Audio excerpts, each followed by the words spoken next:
प्यारे साथियों नमस्कार। आज के वीडियो में आपके लिए बहुत ही अच्छी कहानी लेकर के आया हूँ। फिल्मी गपशप का ये कार्यक्रम है, तो आइए आपको सुनाते हैं कहानीकार गीतकार श्री शैलेंद्र जी को। इस शुक्रवार एक और गाने की बात। सजन रे झूठ मत बोलो, खुदा के पास जाना है। फिल्मी गाने की एक लाइन में जीवन का दर्शन। तीसरी कसम फिल्म फणीश्वर नाथ रेणु की कहानी मारे गए गुलफाम पर आधारित थी। मुख्य किरदार थे हीरामन राज कपूर और हीराबाई वहीदा रहमान। इस फिल्म को राष्ट्रपति स्वर्ण पदक और सर्वश्रेष्ठ फिल्म का राष्ट्रीय पुरस्कार मिला था।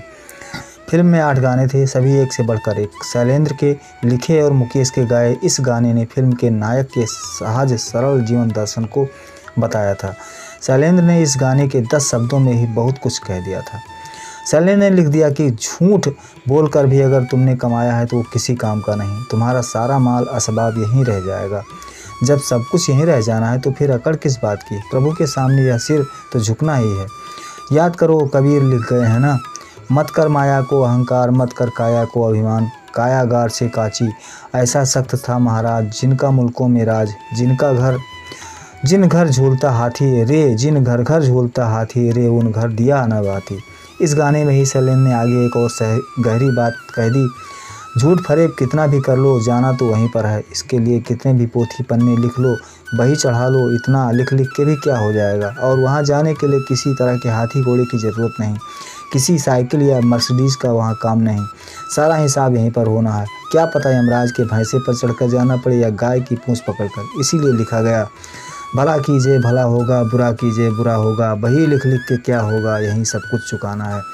आगे शैलेंद्र ने लड़कपन को खेल में खोने, जवानी में दिन भर सोने और बुढ़ापे में रोने की बात लिखी। लिखा कि यही किस्सा पुराना है, इशारा है कि समझदार हो तो लड़कपन को शिक्षा में और जवानी को श्रम में लगा लो, ताकि बुढ़ापे में रोना ना पड़े। फिल्म में इस गाने का फिल्मांकन सीधा सपाट हुआ था, कोई तामझाम नहीं। तीसरी कसम को प्रदर्शित करने के लिए बड़ी मुश्किल से वितरक मिले, जबकि इसमें राज कपूर और वहीदा रहमान जैसे बड़े सितारे थे। शंकर जयकिशन का संगीत था, जिनकी लोकप्रियता उन दिनों चरम पर थी और इसके गाने पहले ही बेहद लोकप्रिय हो चुके थे।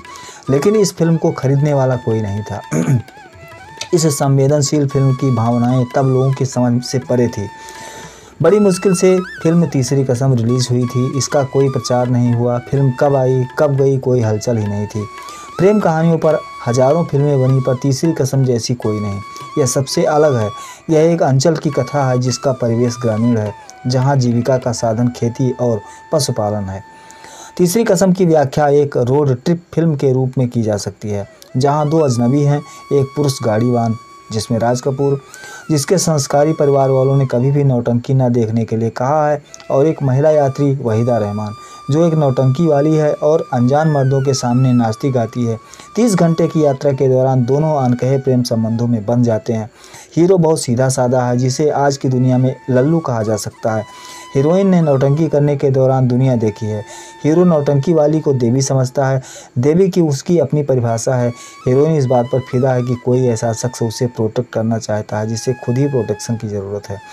हीरोइन उस साधारण आदमी से मिलकर खुश है कि वह हीरो के तसव्वुर की जीवत प्रतिकृति है। लेकिन जब उसे नौटंकी में पान खाए सैया हमार गाते नाचते देखता है तो लल्लू हीरो अचंभित। वह अपनी देवी को हमेशा से शालीन भाव से देखता रहा है, लेकिन जब एक दर्शक उस पर अभद्र फिक्रा कसता है तब हीरामन अपना आपा खो देता है।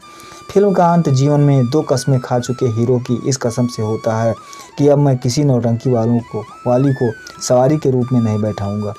वहीदा रहमान ने इसमें गजब का काम किया था। नौटंकी वाली होने के बावजूद उसकी छवि ऐसी नारी की होती है जैसी छवि उस दौर के पुरुषों की कल्पना में ही होती होगी। इस फिल्म के ये गाने भी खूब चर्चित हुए थे। सजनवा बैरी हो गए हमार, चिट्ठिया हो तो हर कोई बाँचे, बाँचे ना कोई भाग, दुनिया बनाने वाले क्या तेरे मन में समाई, काहे को दुनिया बनाई, पान खाए सैया हमार, आ भी जा, रात ढलने लगी, चाँद छुपने लगा। इस फिल्म के पात्रों के साथ ट्रेजेडी होती है, फिल्म के साथ भी ट्रेजेडी होती है, और इसके निर्माता शैलेंद्र के साथ भी। शैलेंद्र ने अपने जीवन में एक ही फिल्म बनाई थी। फिल्म 1 साल में बनना थी, 5 साल में बनी। राज कपूर के देखने के बाद ही फिल्म रिलीज होनी थी, लेकिन वह बिजी थे। राज कपूर हीरो थे और चाहते थे कि फिल्म का अंत सुखांत में बदल दिया जाए। शैलेंद्र इसके लिए राजी नहीं थे। विभिन्न कारणों से बहुत देरी से 1966 में रिलीज हो पाई। कहते हैं कि इसी के चलते शैलेंद्र ने भी कसम खाई थी कि अब वो कोई फिल्म नहीं बनाएंगे। फिल्म फ्लॉप होने का सदमा शैलेंद्र नहीं सहन कर सके और कहते हैं कि सदमे के कारण 14 दिसंबर 1966 को राज कपूर का जन्मदिन वाले दिन उनका निधन हो गया।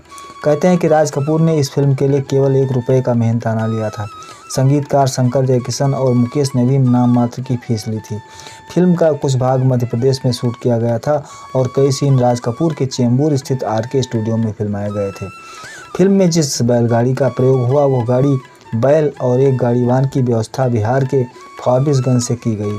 गाड़ीवान को बैल और गाड़ी के साथ स्टूडियो में रहने की व्यवस्था कर दी गई थी। शूटिंग के वक्त जब सब तैयारियां हो जाती हैं तो गाड़ीवान को बैलगाड़ी के साथ जल्दी से फिल्म के सेट पर आ जाने की खबर भेजी जाती है और शूटिंग शुरू होती है।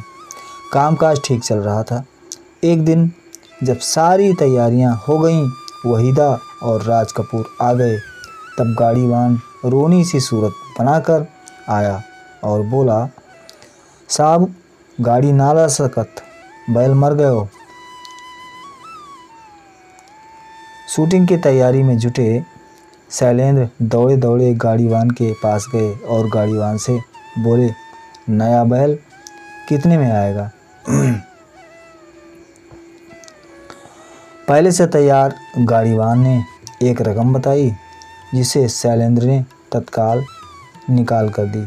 कुछ ही समय में गाड़ीवान सेट पर बैलगाड़ी ले आया।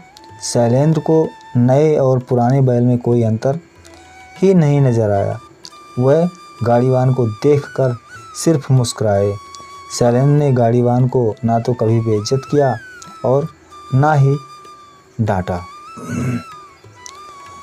कह सकते हैं कि शैलेंद्र की फिल्म के पात्र जितने भोले थे, शैलेंद्र भी वैसे ही थे। वरना क्या कोई कुटिल इंसान इतने प्यारे गाने कभी लिख सकता है?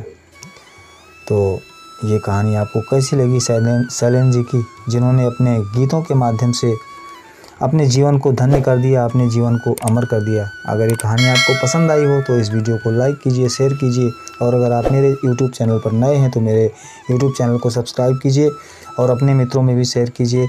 कमेंट के माध्यम से भी बताइए कि आपको ये वीडियो कैसे लगा। अगर आप ये वीडियो मेरा फेसबुक पेज पर देख रहे हैं तो मेरे पेज को फॉलो कीजिए और अपने मित्रों में भी शेयर कीजिए। तो आज के लिए इतना ही। इजाज़त दीजिए राम नारायण शर्मा को। फिर मिलते हैं किसी अगले नए वीडियो में। तब तक के लिए नमस्कार, जय हिंद, जय भारत, वंदे मातरम।